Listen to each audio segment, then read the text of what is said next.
संजय दत्त को एक बार फिर से झटका लगा है। संजय दत्त को अब तकरीबन 3.5 साल और जेल में ही गुजारने पड़ेंगे, चूंकि क्यूरेटिव पिटीशन जो दायर की गई थी उनकी तरफ से सुप्रीम कोर्ट में, वो भी खारिज कर दी गई है।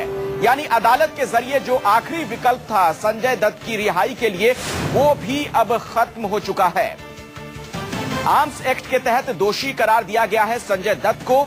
1993 में मुंबई में जो बम धमाके हुए थे उसी से जुड़ा हुआ यह मामला है। संजय दत्त को 5 साल की सजा मिली है, जिसमें से करीब 1.5 साल से ज्यादा का वक्त वो गुजार चुके हैं सलाखों के पीछे। रिव्यू पिटीशन पहले ही उन्होंने दायर की थी अदालत में, वो खारिज होने के बाद क्यूरेटिव पिटीशन का रास्ता उन्होंने अख्तियार किया था, लेकिन यहां से भी उन्हें सुप्रीम कोर्ट से झटका लगा है। यानी अदालती प्रक्रिया के जरिए जो उन्हें राहत की उम्मीद थी, वो दरवाजा पूरी तरह से अब बंद हो चुका है। तो मुन्ना भाई के लिए जाहिर तौर पर एक बुरी खबर है। इन दिनों यरवड़ा जेल में बंद है संजय दत्त, पुणे की यरवड़ा जेल में।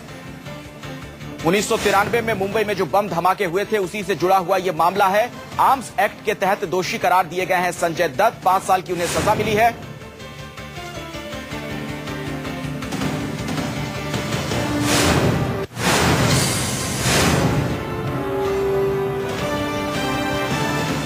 तो सजा में माफी की कोई गुंजाइश अब नहीं बची है संजय दत्त के लिए। अदालत के जरिए जो वो राहत की उम्मीद कर रहे थे, वो अदालती प्रक्रिया के जरिए अब उन्हें कहीं से कोई राहत नहीं मिलेगी। क्यूरेटिव पिटीशन के जरिए भी अब उन्हें राहत नहीं मिली है। और हमारे साथ सुप्रीम कोर्ट से इस वक्त प्रभाकर मिश्रा हमारे संवाददाता जुड़ गए हैं। प्रभाकर, इसका मतलब साफ है कि अब अदालती प्रक्रिया से कम कोई राहत नहीं मिलने वाली है मुन्ना भाई को।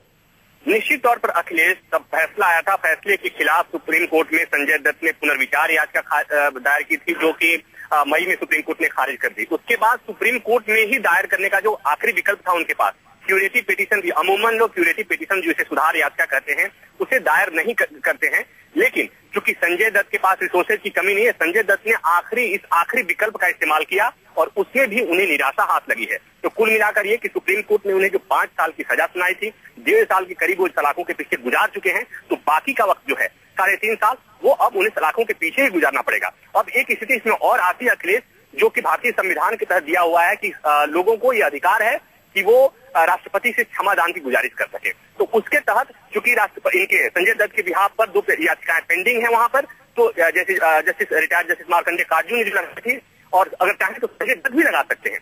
तो एक वो विकल्प है। दूसरी बात ये होती है कि संजय दत्त के आधार पर भी सरकार चाहे तो पेरोल पर या प्रोबेशन पर छोड़ सकती है। संजय दत्त के पास ये भी विकल्प है। लेकिन अखिलेश, प्रैक्टिकली अगर मैं बात करूं तो ये जो विकल्प होता है वो जब आजीवन कारावास की सजा के मामले में होता है, जहां पर सजा ही 5 साल की सुनाई गई हो और उसमें करीब 1.5 साल बीत चुका हो और 3.5 साल ही जेल के पीछे रहना हो, तो ऐसे में सरकार इस विकल्प का इस्तेमाल नहीं करती। हालांकि संजय दत्त का मामला हाई प्रोफाइल है, सरकार सोच सकती है।